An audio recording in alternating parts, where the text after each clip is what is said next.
I'll briefly introduce the speakers. We have not very much time. There's George Brock, who has a very interesting and long history with the Times. Before that, The Observer. He was the foreign editor, the managing editor, the international editor of the Times. He's been president of the World Editors Forum, and since September 2009, head of the journalism school at City University. And he even has a blog. He's completely modern in this respect. Michael Goldfarb, written for the New York Times and the Post, was London correspondent and then bureau chief of NPR here in London. He does some work for the BBC and daily reporting for globalpost.com. And he too has a blog, which I read this afternoon with great interest. And I'm going to introduce you, but I don't know very much about you. But I'm a mere reporter. A mere reporter. Ravi Somaya, you've been at the New York Times for how long? About a year, full time. About a year. What did you do before that? I worked for The Guardian, I worked for Newsweek, various different people out in New York. Out of New York. But you're based here now? I am, yeah, in the London Bureau. Right, and you did a lot of the coverage in the New York Times Bureau of events that they've been covering here, like the hacking scandal. Yes, yeah, we've been doing a lot of hacking over recent days. I'm glad to hear it. Not doing a lot of hacking, don't take that the wrong way. Well, in fact, let's start with you, if we may. Tell me what your reaction to the film was. I actually only saw the end of the film, because I was in the office, ironically. My main reaction is it's weird to see people who I see walking around the office on a big screen being, you know, set to Beck music soundtracks. But did you feel what you saw was an honest portrayal of how the New York Times works? It was. I mean, I don't know, forgive me if I'm quoting David from the film, but he has this line that when you work at the New York Times, there's New York Times exceptionalism. You start to get this feeling it's a special place, and it kind of, it's not like a horrible company man saying it in public, but you get that feeling watching it on screen. Do you find that there's a danger of smugness? Oh, absolutely. Pomposity, smugness, the whole collection. Ask anyone I socialize with. Yeah. Michael Goldfarb, what do you think of the film? Well, I liked much of it, and you know, I noted that it was mostly about the media desk, which isn't necessarily what we think of as being the heart of a newspaper. But you know, David Carr's a pretty compelling fellow, and I was with him right the way through to that last scene in Minnesota, where he said, "Forget the ones who didn't make it." Yes. Because the numbers, depending on who's counting them, go between 25 and 40,000 reporters and editors have lost their jobs in the last 6 years. And I think in America, something like on between 30 and 40% of newsrooms have lost their staff. And it seems to me a crude thing to say, and that one of the reasons so many went without a fight is that there was no sense of solidarity, and so that kind of pissed me off. But the rest of the film actually I thought was really, really interesting, and I thought it was a very, very fair portrait of an institution which has stopped on a dime and gone 180 degrees in the right direction from where it was in 2003, where it was headed over a cliff. But one of the drivers of the engine going over the cliff was Judith Miller. And her most, I think probably you could argue, one of the most significant offenders was the man who's now the editor. Yeah, well, I wasn't inside there. I think that he wasn't the editor at that point. No, was it? Hal Raines was.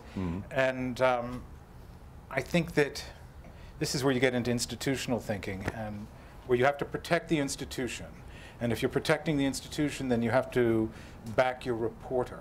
And I think perhaps as they said, as the Murdochs said before the committee, in hindsight, they might have asked different questions. But it was right for the editors to back her until they knew otherwise. And you know, look, Keller gets a lot of loyalty from people, and deservedly so. George. It's two sides of the same coin, isn't it? You remember David Carr saying towards the end of that film, as he's just completing the 6,000 words that you're never going to read at 6,000 words, and he says, any minute now the muscle is going to kick in. Well, the muscle that protects him is the muscle that said, exactly as Michael just said, well, unless somebody can actually prove to us this story is wrong, then we're going to defend it with all the institutional power we've got. Now, as that turned out to be a colossal mistake, but you can't really have big institutions without the risk of that kind of thing going wrong. I thought it was a really good film because it had ideas in it. You know, you can see a lot of very good documentaries which don't actually have many ideas. I thought what this was going to be was verite about life inside the New York Times building, and a lot of it was. But actually, they had woven a real story about ideas. They explained what the crisis was about. It's not identical crisis absolutely everywhere. The other thing that makes it a good documentary is that every good documentary has one magnetic hero. Just think of what a lesser film that would have been without David Carr. True. Why do you think they chose the media desk? Because one of the most extraordinary characters of the New York Times works in the media desk. Why they were that. That's why they focused on it, I'm sure. It really wouldn't have been the same without him. You have, before we open to questions, any thoughts you have? Firstly, I can't speak for David, but I would suggest that taking that one comment out of context isn't really fair. I'm sure he has a great deal he loves journalism, he has a great deal of solidarity with people who were fired. But it is a nice feeling to have the institutional muscle behind you. You know that it's a bit different to the British journalists because we have so many newspapers. The New York Times occupies a place in American life that no one British newspaper does. And so when the institutional muscle rolls into action, it really rolls into action. You know, as we've seen over recent weeks doing the hacking story. Well, indeed. In fact, when I deal with the New York Times people frequently here, one of the extraordinary things, they keep referring to we. They don't separate themselves from the paper as most journalists would be able to. Can I just quarrel with one thing you said, Gavin? Yeah. You said that the thing that nearly drove the New York Times off the edge in 2003 was Judith Miller's reporting. Well, Excuse me. One of many. I mean, what nearly drove the New York Times off the edge was economics. It wasn't anything to do with the content of the paper. It wasn't anything to do with the individual behavior of an individual reporter. I mean, I'm glad that it isn't the case that an individual reporter can drive a newspaper that big over the edge.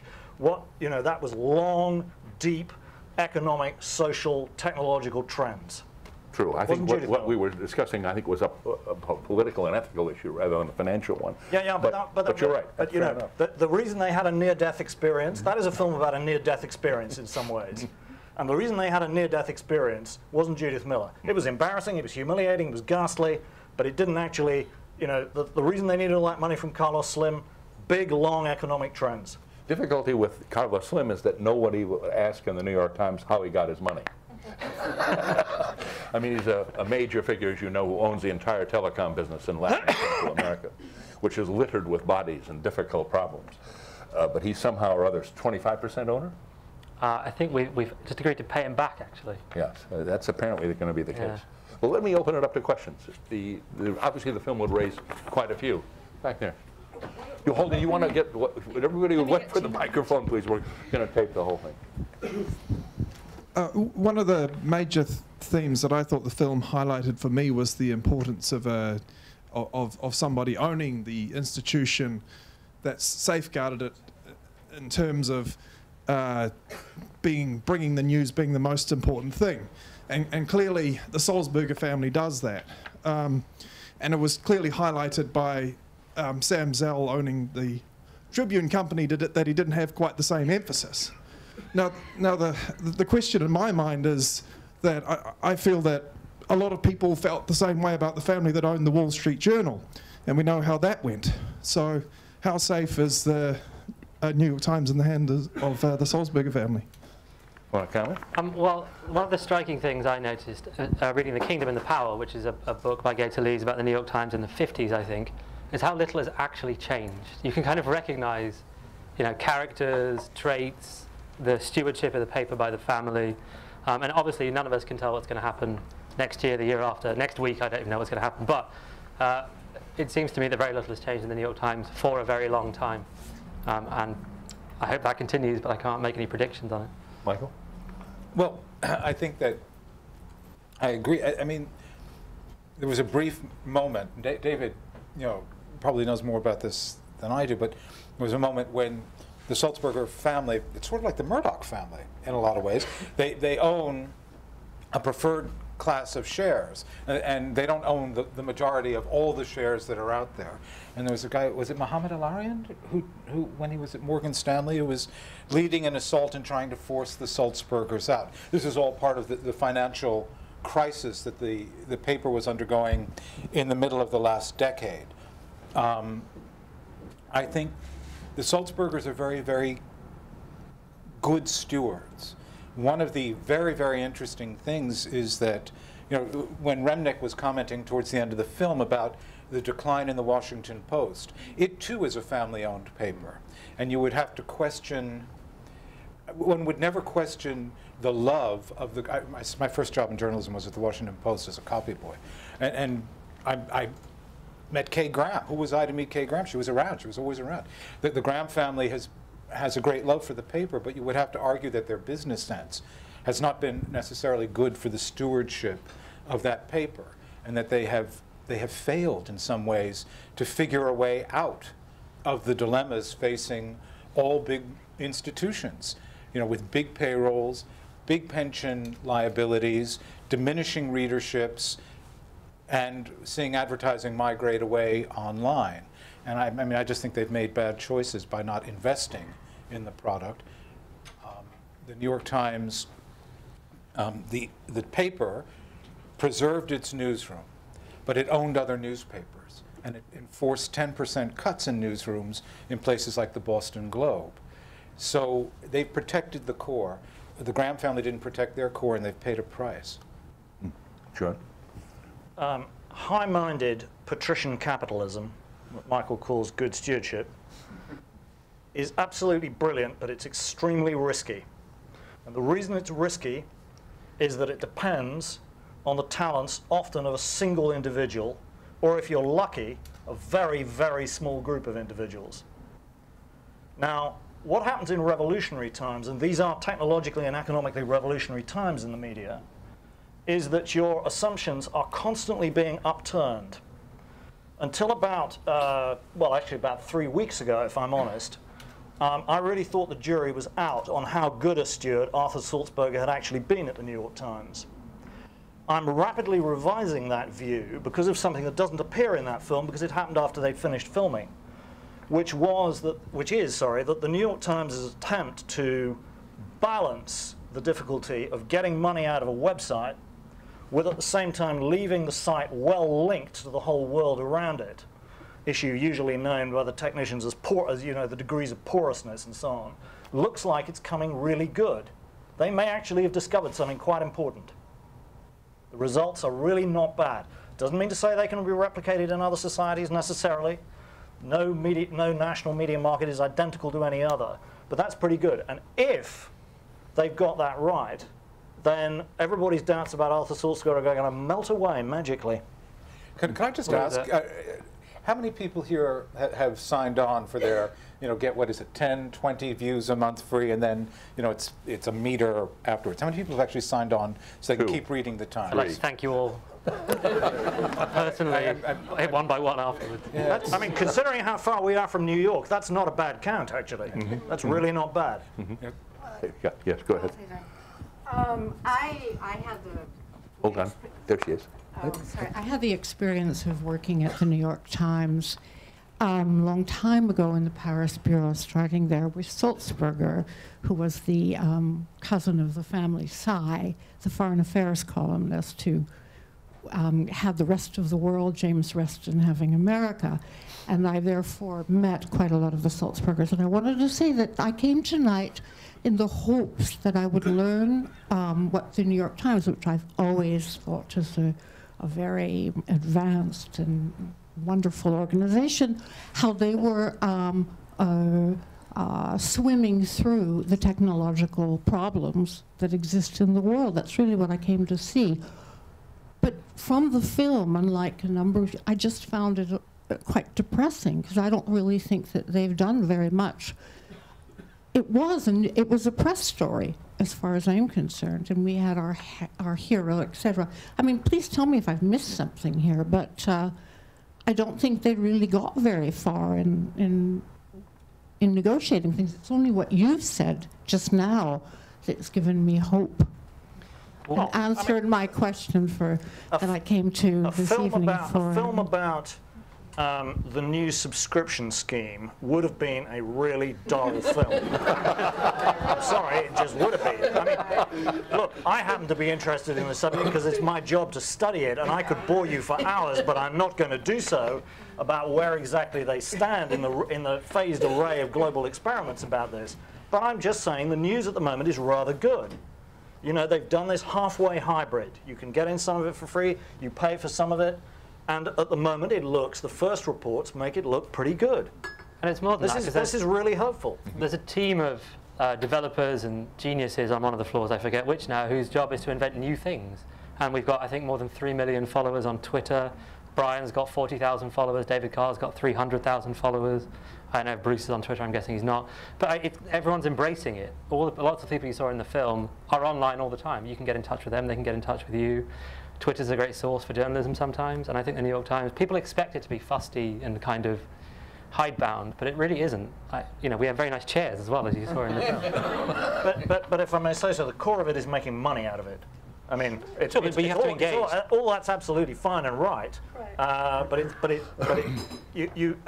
It's absolutely wonderful to love and appreciate journalism. I love it and appreciate it as much as anybody else, and which is why I adore watching this kind of thing. But in the end, it does require an income. But the two things Good journalism requires resources. But the two things go hand in hand. If you're not engaged on the internet and you start charging for your content, no, you're dead. No, of course that's right. Absolutely. No engagement. That's the whole beauty of what I think that huge and expensive experiment has pulled off. It's managed to balance the two. Now that's a trick that nobody's done yet. But they also have another project, which wasn't in the film, which I found surprising. It's called the Document Cloud. Many of you will know about it.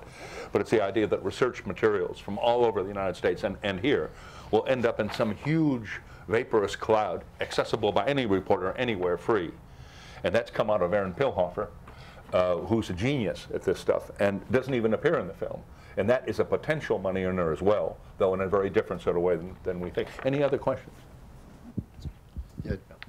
Speaking further about the money, which is what you're saying is the ultimate bottom line of whether it's going to work, is the advertising revenue really replacing the revenue that was once in print? Or, because otherwise, it's really going to depend on this new subscription model.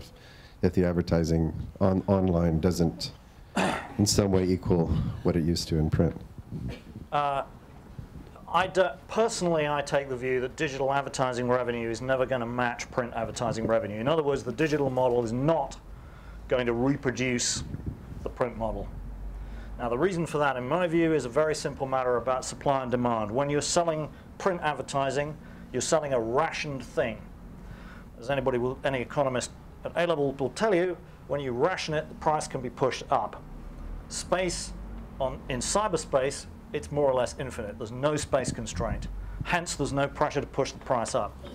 However, this view is not universal. There are people who believe that one way or another, and particularly with targeted advertising, digital advertising revenue will be the bulk of the income for news organizations. Personally, I think that's a forlorn hope, but I would be perfectly happy if I turned out to be wrong and it turned out to be true. And as I remarked a few minutes ago, the thing about revolutionary eras is your assumptions get upset all the time. Sure. Any other questions? Yeah. Over there. Wait for the mic, if you would. Just coming. Great. I'm quite curious to know, the New York Times is obviously traditionally they're very lengthy pieces. They're really in depth, far more than any news outlet here in the UK would ever dare to print. I mean, 6,000 wouldn't even be put on a desk. With the coming of, or with the happening of social media, do you find it a struggle to kind of upkeep that content value and integrate it with social media? I mean, with those 6,000 words, there's a very particular way of writing at the New York Times, and 2,000 of them were attributions and kind of weird phrasing that the New York Times uses for stuff. So it's a particular style of journalism. Everything is double or triple sourced, which is what I think you meant by depth. But I think it's just very different to social media. I think a lot of New York Times reporters do use social media, and you'll see them try and squeeze in New York Timesian attributions in 140 characters, which can be amusing depending on a sense of humor. But I don't think that's going to go anywhere, that kind of depth and that kind of length. Well, I mean, we don't run 6,000 word articles. I think the longest in the paper will be 2,500 words. Most of them around 1,200 or 800. But those stories would be 400 words in a British newspaper. So, Michael, I think there's also another question, just less to do with the Times per se than the fact that most people are now reading stuff through a computer. And when I started out, the great fear was, will the reader go after the jump? In other words, if you start on the front page of the style section, you get 6 paragraphs. Will they go for the final 10 paragraphs inside? And that was a concern when you were writing your story.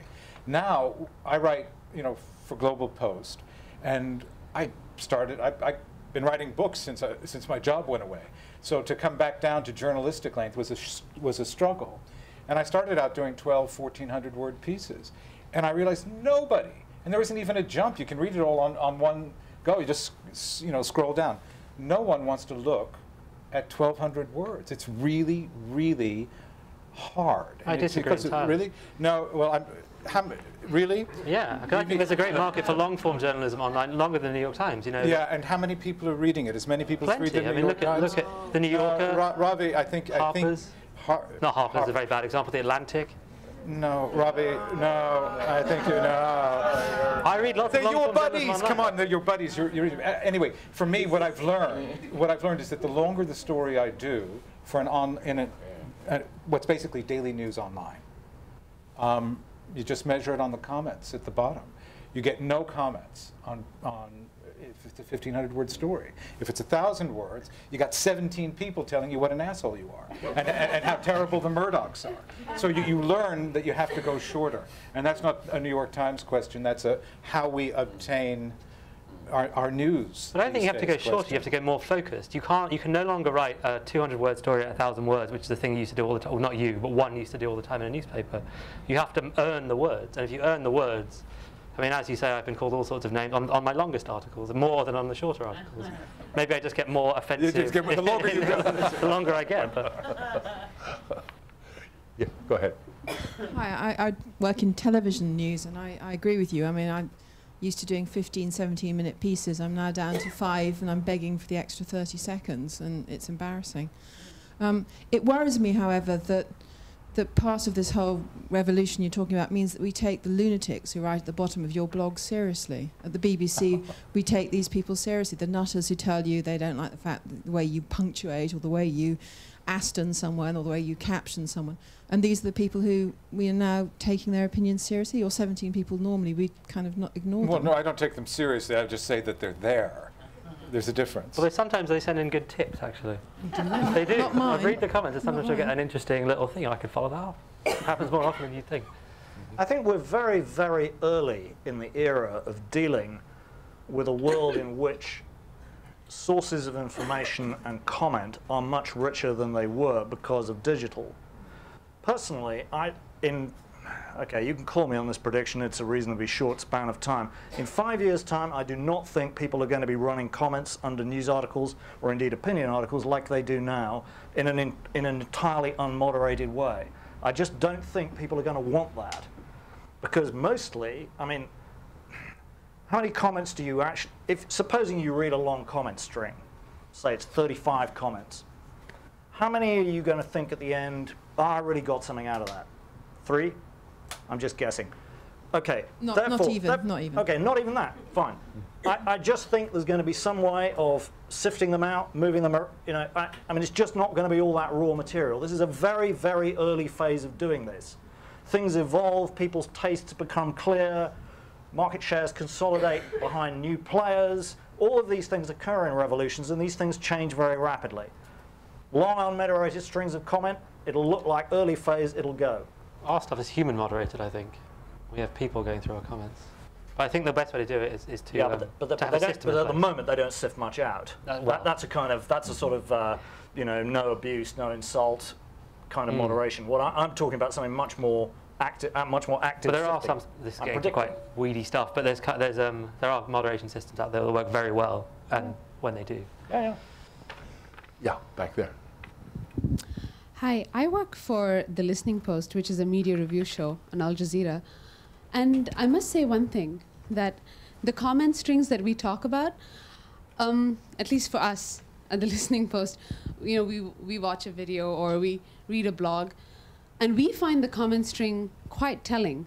We find that it's a response from the viewer, it's a response from the reader. A lot of it is crap. But I think one of the things that the internet allows you to do is it allows you to put on your own filter usually when there's a thread that goes completely off-piste, we just ignore it and we skip on to the next one. The prediction you made, I don't really know about, because I think for many of us, like for instance, if I wrote on the Huffington Post, the first thing I look to as a contributor, as someone who's writing for, I want to see what sort of comments I've generated. And a lot of us who want to follow up the debate actually do go to the comments, because I think there's a lot of really, there are a lot of angles you don't think about. And in many ways, this is the sort of feedback I would never get from a television piece I do, because I never speak to my viewers. I wasn't trying to say that to everybody comments are no use. If you are the author, you read the comments with passionate attention. All of them. All 1,300 of them, all 5,000 of them, or whatever there are. The point I'm making is to news sites, the Huffington Post is a good example, which are trying to reach a mass audience. If one of their pieces attracts, and this did once happen, 35,000 comments, by the simple physical size of it, you know that the number of readers who are going to read all that is precisely 1. The person who's going to read all 35,000, guess who that is? It's the author of the piece. Therefore, if you're producing a show or doing whatever, you are very interested in the entire raw feed. My point simply was that for larger readerships, it wouldn't remain the whole raw feed. And I was just trying to illustrate the idea that things adapt and move and shift. And people do eventually get the courage to say, actually, do you know, I'm not going to do this unedited. It's really a disservice to everybody out there. We're going to show it to the author because it's really useful to the author. But to everybody else, we're just going to take the top 4 or the top 3. For example, there's very little automated software at the moment which simply takes the repetition out of comment. You get a lot of comment strings in which things are identical. You know, there's trackbacks or whatever. And some software, the first thing somebody should do is just take all the repetition out. It's not, you know, just because you've got the space, you don't need to use it with repetition. I think we got off the topic a bit, Gavin. We did a bit, but it's all right. Go ahead. It's very general. Well, speaking of the Huffington Post, do you think this trend where with more and more free content out there, it's getting harder and harder to get paid to be a journalist, and the deprofessionalization is going to continue, or do you think it'll reverse, or how's that going to go? I think it's going to fragment, so you have the very top and the very bottom, and the middle is going to suffer the most. I think you're going to have Time or Newsweek. You know, you're not going to have before there was a great market for all these things, and the market's going to shrink. But the very top things are going to survive, and you know, the aggregators are also going to survive because they have such a low cost. It's the middle that's going to get squeezed. But I mean, individual journalists. I think it's going to be like any other. I think that journalism is becoming a bit more like, you know, becoming an actor or becoming a sports person than becoming a lawyer. It's not. There's no career path into it anymore. You just have to want it more than everyone else, and you know, be able to express your talent and persistence or whatever else to get paid for it. And I think it's going to become more like that. As with anything, where there's a limited number of jobs and a lot of people who want to do it. Yeah. Hold on, wait for Mike. It's just coming. There you go. No, I'm probably talking too much from the British side, having been sort of involved with politics and then in Fleet Street when actually Fleet Street existed. One of the things that really worries me about the way the technology is developing is everybody's twittering, but actually a whole load of stories, certainly in politics, are being lost. Because you got to press gallery at the House of Commons, for example, and they're just not the reporters that were there 20 years ago. You know, when I was in Parliament in the 80s, I mean, it was packed out, and now it's just down and down and down. Select committees aren't covered. I mean, the number of real stories that are just totally lost, scoops, simply because there aren't the quantity of journalists. And instead, we're going for this kind of fly-by-night stuff of people putting stuff in comments and God knows what else. And actually, there aren't people doing the real grind, sitting for hours through sessions, committee sessions. And actually, they do get chunks of gold every so often. This is an interesting point, and it links up back with this woman's question as well, and what the film is about. I mean, the film, more than anything, and its great surface, is that it says over and over again, but without hitting you on the head with it, that you can't do great journalism without institutional backing. The fact that there's so few institutions left. I mean, that's the tragedy of the Tribune. They had accumulated, in an age of accumulation, all these newspapers. All were institutions in their communities, especially the Los Angeles Times. And they were all in difficulty, and they were run into the ground in the space of 18 months. I mean, shocking. And so without the institutional backing, you're not going to have people on a salary with a bit of professionalism, and I find it hard to be blasé about it, who will go to committee sessions, or even better, because the real corruption in this country, I've lived here for 26 years, is in borough councils. Yeah, exactly. And you know, does anyone actually bloody find out who, Local newspapers who's blowing who in Islington? That they haven't filled a pothole on my street in 20 years, but they put in 5 different sets of speed bumps. Somebody's getting blown for that, and I simply don't have the time to do it myself. I have to earn a living. And the thing is that the Huffington, you know, in the Huffington Post will as an institution, either she'll part with some of that 300 million and build a staff of 150 or 200 people to do real reporting, or she won't. My guess is she won't. And it will fade away along with AOL, which has been struggling for 15 years to justify its existence anyway. So I mean, in the end, I think it's a period of consolidation. I think that the rapid change in the way we get a hold of our stuff will lead to a period of consolidation, and hopefully there'll be some institutions, but they'll be larger perhaps than they were before. And you're left, the sad thing in America is that we're heading to a British model where there'll be half a dozen national newspapers, but what gets left out is all of that good corruption in the state capitals and in the city halls. But what a heartening point is that one of those newspapers that was in the Tribune Group, the LA Times, won a Pulitzer this year for precisely the kind of reporting you're talking about, for going to city halls, for finding corruption in a tiny town called Bell. And so where there's a market for it and where those stories are there, and where newspapers decide they want to do that kind of reporting, they're still doing it. Even one of the papers in the Tribune Group. I'm afraid that's the last one. So thank you very much, all of you. Thank you.